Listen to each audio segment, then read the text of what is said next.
On l'a connecté, nos ados. Les Amants d'Hérouville, pourquoi pas un bon plan BD, vous signez des articles sur age-bd.com. 2 sélections pour ce vendredi, voici la première. Donc, c'est une histoire vraie, c'est ce que je lis sur la couverture. Exactement. Alors, est-ce que le nom de Michel Magne vous dit quelque chose? Ça devrait, il est super connu ou... Il n'est pas super connu, enfin, il a été super connu. Et donc, c'est normal que vous ne le connaissiez pas, parce qu'en fait, c'est un compositeur français qui est complètement tombé dans l'oubli depuis sa disparition en 1984, dans des circonstances un peu tragiques, alors qu'il avait vraiment tout perdu. Et pourtant, ça a été un touche-à-tout flamboyant, inventif, qui a collaboré avec les plus grands noms pendant près de 3 décennies. Alors, écoutez, il a été l'un des pionniers de la musique électronique au début des années 50. Il a été, comme on le voit sur cette photo, le complice de Françoise Sagan et Juliette Gréco. Il a composé la musique de dizaines de films français dans les années 60, alors pas n'importe lesquels, la série des Angéliques, Marquise des Anges, Fantomas, et aussi les Tontons Flingueurs. Donc tout ça, c'est Michel Magne. Donc c'est assez incroyable qu'on ait un petit peu oublié ce personnage. Et surtout, c'est ça qui est intéressant, c'est cette bande dessinée s'intéresse à ce qui s'est passé après, c'est-à-dire dans les années 70, puisque Les Amants d'Hérouville s'intéressent surtout au parcours de Michel Magne dans les années 70, comme on le voit un peu au look des gens sur la couverture. Et ce qui est intéressant, c'est qu'en 1970, Michel Magne, il vient de perdre la totalité des bandes originales de ses œuvres. Donc il a perdu toute son œuvre. Et quoi, incendie ou dans l'incendie de son château à Hérouville, dans le Val d'Oise. Et au lieu de se laisser abattre, il décide en fait de repartir de zéro et il profite quelque part de ce contretemps pour transformer son château en un studio d'enregistrement vraiment dernier cri, avec du matériel de pointe, avec une acoustique parfaite, parce qu'il espère faire venir dans son château tous les plus grands artistes. Et pour attirer les artistes dans son studio, il organise des énormes soirées, donc c'est la grosse fête. Il accueille ses invités avec des grands vins, vraiment la fête. C'est la bamboche. C'est la bamboche, on a un petit peu oublié ça, mais c'est vrai que la fête était permanente à Hérouville. Et ça marche, puisqu'il accueille vraiment les plus grands artistes de l'époque, David Bowie, Elton John, Pink Floyd, Johnny Hallyday, donc pas n'importe quel nom.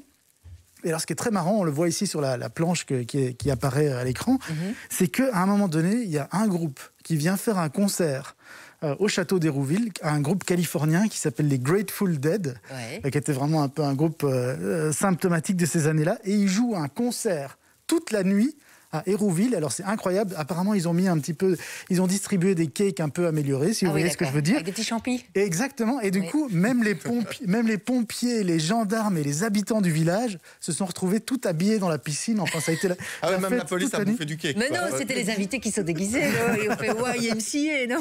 Exactement, et donc clairement, Michel Magne, c'était un peu le roi de la fête, dans les années 70, c'était le roi de la fête. Par contre, c'était pas du tout le roi de la gestion. Et donc, c'est clair que ça va lui attirer des ennuis. Les Amants d'Hérouville, il y a quoi? Il y a une histoire d'amour, alors? Pourquoi ce titre, en fait? Alors, c'est vrai qu'on pourrait se demander pourquoi ça s'appelle Les Amants d'Hérouville. Parce que ça se concentre, en fait, sur l'histoire d'amour entre Michel Magne et sa deuxième épouse, Marie-Claude. Ils se rencontrent, en fait, en 1970 aussi, puisqu'elle fait du stop sur une route de campagne. Il y a une énorme Porsche qui arrive. Et c'est Michel Magne qui lui dit « Mais vous allez où ?» Elle lui répond « À Katmandou ». Et puis en fait elle se retrouve babysitter des enfants de Michel Magne, et ça va être le début d'une histoire d'amour assez incroyable. L'histoire de la babysit, c'est voilà. cliché. L'autostoppeuse aussi, c'est limite cliché. C'est tant mieux pour lui. Une histoire d'amour incroyable, mais une histoire vraie, comme vous le disiez en introduction. Tout est vrai. Tout est vrai, exactement. Alors il y a des moments de joie, il y a des moments de fête, on en voit beaucoup. Il y a aussi des moments beaucoup plus noirs, beaucoup plus tragiques. Et là, ce qui est intéressant, c'est que Marie-Claude, donc la femme de Michel Magne, on la voit en photo réellement dans la BD. C'est ça que j'adore. La forme est assez originale, puisqu'elle mélange bande dessinée, photo, documentaire. Donc en fait, ils ont fait un énorme travail de documentation, les auteurs, donc Yann Lequelec et Romain Ronzeau. Vraiment, ils ont rassemblé plein de documents. Et bon, du coup, parfois, c'est très dense comme BD. Hein. Donc, j'aime autant vous dire, il faut prendre un peu le temps pour la lire. Ouais. Donc, ce week-end, si vous avez un petit peu de temps, c'est sympa. Pourquoi pas se plonger là-dedans, parce que c'est une BD de plus de 260 pages, mais avec une forme très originale, donc qui mélange justement différents types de documents. Regardez, on passe vraiment du dessin à la photo dessus, c'est presque du roman photo, vous voyez, comme dans les magazines à l'époque. Et puis, on tourne quelques pages et voilà, c'est tout blanc. Ça casse un peu le rythme. Moi, j'aime beaucoup, personnellement. C'est amusant, on peut s'amuser à comparer et la photo et le dessin. Je trouve ça assez chouette. Aussi. Et elle va plaire à qui, alors, cette BD? Aux fans de musique, aux fans aux fêtards, aux noceurs? Clairement, aux fêtards et aux fans de musique. Je pense que vraiment, si vous avez envie de vous replonger dans cette ambiance un peu particulière des 70s, clairement, c'était une époque... Ça fait rêver aujourd'hui, quoi. On se dit, tout était... La liberté totale. La liberté totale, tout était possible. L'explosion des mœurs aussi. On faisait tout le temps. On faisait tout le temps la fête comme s'il n'y avait pas de lendemain.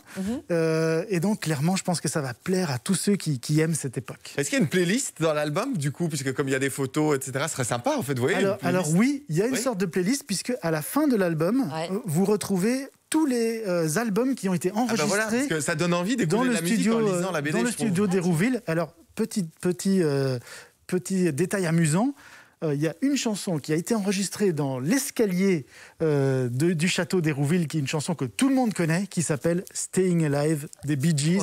Donc c'est incroyable quand on pense à ça. Exactement, donc ces fameux chœurs ont été enregistrés dans l'escalier du château d'Hérouville. Dingue. Et regardez encore le mélange de genres. Ici, on n'a que des photos pour cette double page. Franchement, c'est un beau document, je trouve. C'était vraiment un bel ouvrage. Les Amants d'Hérouville, l'histoire vraie donc de Michel Magne. Jouez maintenant, parce qu'on va jouer tout à l'heure. D'ailleurs, vous allez nous parler d'une autre BD là, par rapport aux maisons de repos. J'aime beaucoup la couverture parce que je trouve qu'elle en dit long. Déjà, ça s'appelle Le Plongeon. Le Plongeon, donc une toute autre ambiance. Celui qui joue avec nous tout à l'heure repart avec les 2 BD, ça vaut la peine. Jouons, nom, prénom, coordonnée complète, adresse mail, tout ça au 6003 et peut-être qu'on s'entend tout à l'heure. 6h22, on finit.